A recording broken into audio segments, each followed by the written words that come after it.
Hello, my name is Hannah Ray Jo Carr. I'm going to be teaching you guys today about intellectual disabilities.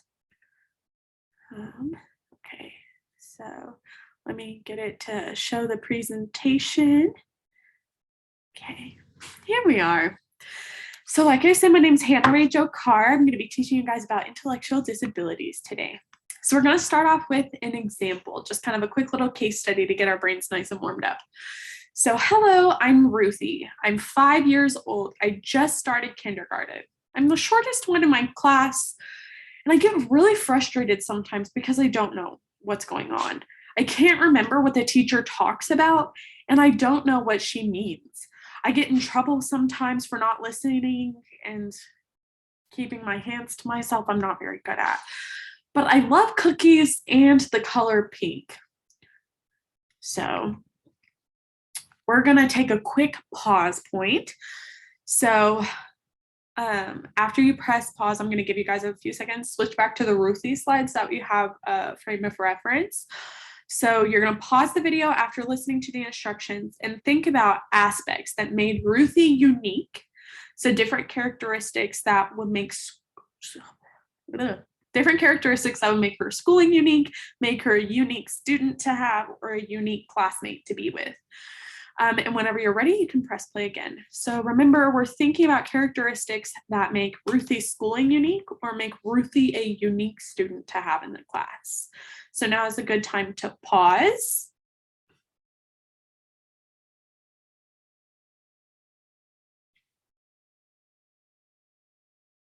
Okay, so now that you guys have come up with your pause point brainstorm about what kind of student Ruthie is, I'd love it if you could share it with me, but since it's kind of a video, it's a little bit hard to do that. So I'm going to do my brainstorm recap that I did during the pause. So I thought some things that made Ruthie unique were her size. I also thought the fact that she gets really frustrated whenever she can't remember. I get frustrated whenever I can't remember, but I think that makes her unique. We have that in common. I thought she was also unique because she struggles remembering. That's pretty unique. And then she gets in trouble for not keeping her hands to herself. I think that's gonna cause her to have a different learning experience than I will, because I'm pretty good at keeping my hands to myself. So what made her unique are her size. So she's really small. She can't really understand the material super well. And so not keeping her hands to herself, that means she's acting on her impulses. So instead of listening to her brain tell her, oh, we should keep our hands and feet to ourselves, she has a thought of, oh, you should take his crayon. Oh, you should take his crayon or something like that. And she just does it. She doesn't really have that person in her head telling her not to. So she struggles to socialize since she can't really keep her hands to herself. And it's hard for her to remember things that the teacher was talking about, which also means it's going to be a little bit hard for her to solve some problems. So that's what makes Ruthie unique. What also makes Ruthie unique is she has what's called fetal alcohol syndrome. This condition sometimes leads to intellectual disabilities for the students later on in life as well. So I'm going to go back to the picture of Ruthie. So she has a few physical characteristics that we can tell. So the Cupid's bow is this little lip right here. You can see ridges. Whenever I go like this, you can really see it. Ridges. That's called the Cupid's bow. If they're born with fetal alcohol syndrome, it's going to be really flat. So as you can see, Ruthie's is really flat. She's got a very wide nose. So mine is very narrow and straight. Hers is very wide.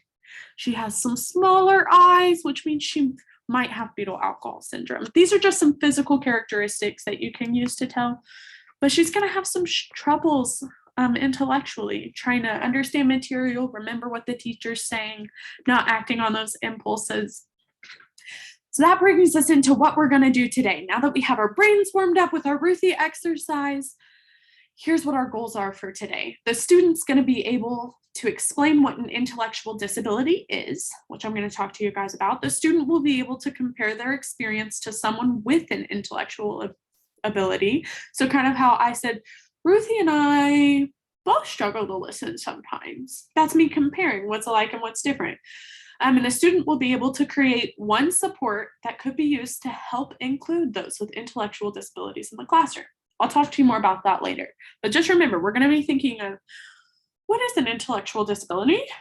How is my schooling like people that have an intellectual disability, and how is it different? And we're also going to be thinking about what's something I can do to help the student in my classroom. So those are our goals. So intellectual disabilities, what is it? That's a great question. So IDEA defines it as significantly sub-average general intellectual functioning existing concurrently with deficits in adaptive behavior and manifested during the developmental period that affects educational performance. Whew, that is a mouthful. That is kind of hard for me to understand. So I broke it down for us on the next slide.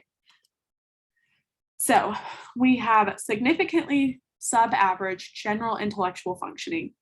Okay, so that means we're going to have some issues with intellectual functioning, which I have in our first teal bubble.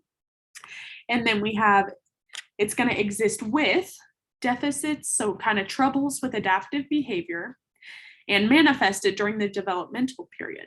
So that means that we're going to have limitations in adaptive behavior. So adaptive behavior is how you interact with other people, how you're able to kind of adapt to your environment and make yourself successful. So social interactions with other people. Practical can be knowing how to make food or knowing how to be in a safe environment, things like that.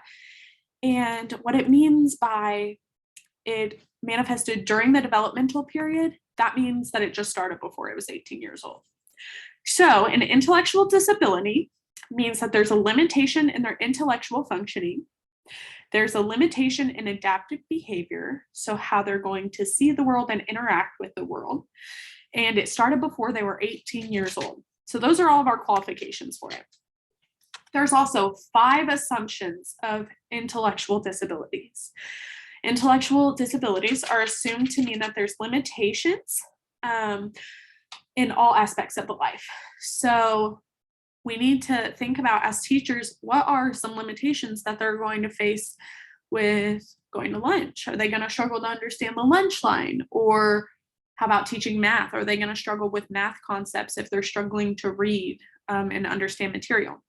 So that's assumption number 1. Assumption number 2 is assessment considers differences in communication, sensory, motor, and behavioral. So if you have someone with an intellectual disability that kind of struggles to get their point across, you could have them write it out instead on their assessment. Instead of having them do a verbal assessment, you can have them write it out. Or flip that. If they struggle to write sometimes, they don't really know how to write out their letters quite yet, but they're really good at talking, you can switch the assessment to be something where they're telling you the answers, just to make it a little bit easier for them, but they're still having the same content. And a third assumption is that the individual that has strengths, there will also be some limitations with these strengths. So for Ruthie, she loves to color, but she's not really good at remembering directions. So that means whenever the teacher gives her directions in class, they're going to need to be repeated a few times because she's going to still have some limitations with that passion of hers. The fourth assumption is knowing limitations helps to develop support. So whenever we know our students' limitations, it's going to help us think of ways to help them get the material and express the material in the best way that they can. So if I know that they struggle to talk or write, that's whenever I'm going to switch the assessment method. And then supports help the individual to function more independently. So if I know that if I repeat the directions 4 times, Ruthie's going to get it, I'm going to repeat them 4 times because that support's going to allow her to do that activity all by herself without me having to be over there and tell her all the time. Or if I write it on the board, if she's really good at reading and not maybe good at listening, she can see it. So that way she can function a little bit more independently without having me to be there every second of the way. So what does it look like? So intellectual characteristics, remember that's kind of how our brain works. That usually means they have a low IQ score, but this is not the only factor and it is not the defining factor. So this means that they can struggle with memory, and if they're struggling to remember things, they're going to struggle to remember who are the main characters in our reading stories, but they're also going to struggle to remember How many apples did I have to begin with in that math problem whenever they're at the end of the problem? They also struggle with some generalization, so transferring skills from one environment to the next. So if we teach them in the classroom to pick up after themselves, they might struggle to transition, oh, I need to clean up after myself whenever they're at home. So just because they pick up in the classroom may not mean that they understand we're supposed to clean up our rooms at home. They also sometimes struggle with motivation, but these individuals are usually motivated by external factors. So rewards and stuff like that is really helpful for these students. Okay. It also looks like we're going to look at those adaptive behaviors that I was talking about. So it means that conceptual skills like language, reading, writing, counting money, how to interact, kind of more of those thought process adaptive behaviors, those are going to be a little bit harder for them to learn. It's going to take quite a bit more work, but it doesn't mean it's impossible. It's just going to take a lot more work. Social skills like learning responsibility, how to listen to rules, listen to our teachers, listen to instructors are going to be really a little bit harder for them. And understanding social cues between two people, like not acting on our impulses whenever Ruthie wants to grab the crayon from our seat partner, that's going to be a little bit hard for her too. Those adaptive skills are just a little bit harder for them to learn. So they may not show up super great in the beginning like they might whenever you and I were kids. So practical skills also, that's kind of your daily activities, such as diet, working out, having a safe environment, making sure knives are put in the sink cleanly, making sure we don't walk with scissors, stuff like that. Those are going to be harder for them to learn, but are so important as well. So now we are to our next pause point, which means that I'm going to read this and then I'm going to go to a pause point slide. So that way you can pause it on the slide or I'll pause it on here. And then whenever we come back, it'll be on the pause point slide. So now that you know what it looks like for someone that has an intellectual disability, we're going to think about how our experience has been the same or different from them.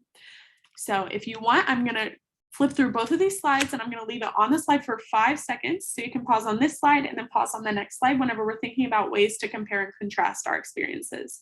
So for this slide, I'm going to count to 5. So 1, 2, 3, 4, 5. Okay. And then if you're pressing play again, now I'm going to pause on this slide. You guys can pause on this slide as well. So 1, 2, 3, 4, 5. Okay. And remember, we're thinking about comparing those experiences. So now I'm just going to be quiet for a minute. So whenever you come back, we can get back into it.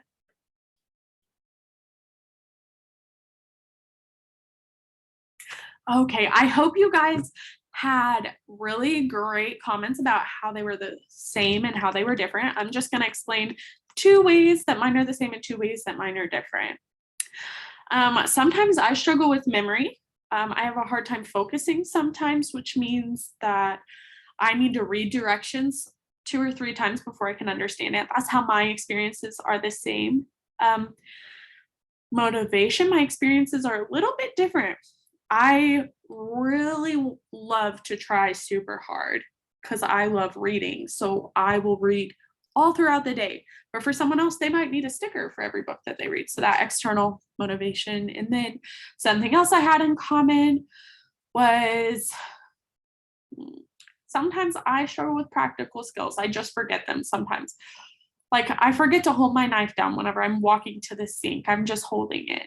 So sometimes I still need to remember those things. And something that I have different is I'm really good at talking to people and I'm a really good listener. So I'm super good at listening to rules. So I hope your compare and contrast looked a little bit like that. And if not, you can always go back and try it again. Okay. So how do we figure out if someone has an intellectual disability? So there's 2 ways right now that we kind of figure it out. We have the student take an IQ test, which remember, those are not definitive. And like the IQ tests, they're not set in stone and it doesn't define the individual. It's also found by administering a diagnostic adaptive behavioral scale, so ADAPS. So that's going through our adaptive behaviors like the social, the practical, the conceptual, those ones that we just talked about. So how do we educate an individual that has an intellectual disability? There are 3 ways that I'm going to talk to you about. There are embedded instruction, where we explain the learning outcomes to them very clearly. And we try to embed the instruction naturally throughout the day. So about like picking up after ourselves, that is going to come naturally throughout the day rather than doing it in one huge sitting.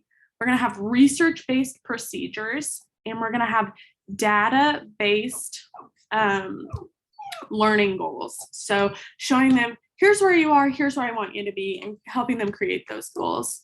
We're also going to practice self-determined learning whenever we're educating them. So this is kind of walking them through the thought process of how to do a skill. It's really helpful for them. So what is my goal for this assignment? What is it? What am I trying to learn? And then once we know what we're trying to learn, well, what's my plan? How am I going to learn that? What's going to make it hard for me to learn that?